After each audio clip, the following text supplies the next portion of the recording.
Asia মহাদেশের বৃহত্তর রাজনৈতিক সংগঠন হলো বিএনপি। এই বিএনপি গত 17 বছরে বাংলাদেশের মানুষ ভোট প্রদান করতে পারে নাই, যার জন্য লড়াই করেছে, গুম হয়েছে, খুন হয়েছে, নির্যাতনের শিকার হয়েছে। সেই বিএনপি যখন বাংলাদেশের মানুষের অধিকার এবং ভোটের অধিকার ফিরিয়ে দেওয়ার লক্ষ্যে রাজপথে সংগ্রাম করেছে, সংগ্রাম করার পরে অন্তর্বর্তী সরকার যখন বাংলাদেশে প্রতিষ্ঠিত হলো, ডক্টর ইউনূস সাহেব বাংলাদেশের মানুষের আশা পূরণ করেছে 12 তারিখে।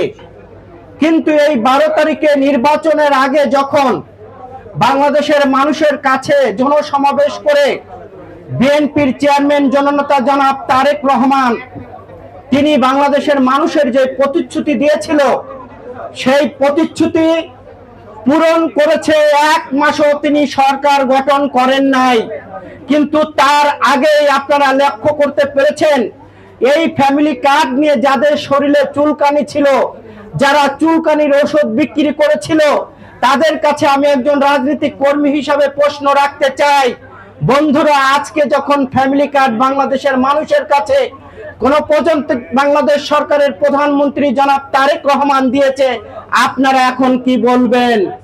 সরকার 1 মাসও হয় নাই বাংলাদেশের লক্ষ লক্ষ মানুষের যে কৃষি ঋণ মওকুফ করেছে, বাংলাদেশে একটি নজিরবিহীন ঘটনা তারেক রহমান সৃষ্টি করেছেন।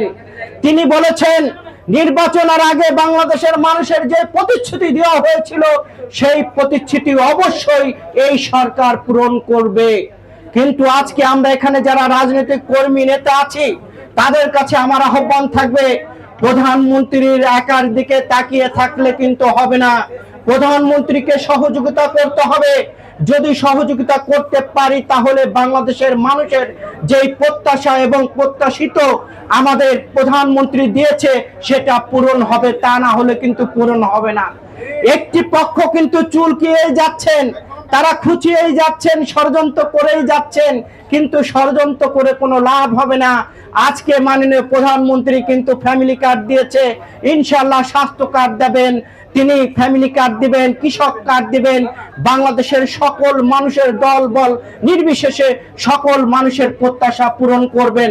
আজকে এই ইফতার মাহফিল থেকে আসুন আমরা শপথ গ্রহণ করি, শুধু প্রধানমন্ত্রী নয়, প্রধানমন্ত্রীর পাশে থেকে আমরা সকল ভালো কাজের সহযোগিতা করব এবং খারাপ কাজকে প্রত্যাখ্যান করব।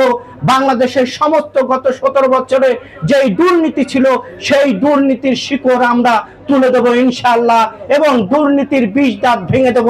আমরা ভোগ করতে আসিনি, আমরা ত্যাগ করতে এসেছি, দেশ গড়তে এসেছি, মানুষের কল্যাণে কাজ করতে এসেছি। এটাই হবে আমাদের শপথ। সকলকে ধন্যবাদ। আল্লাহ হাফেজ।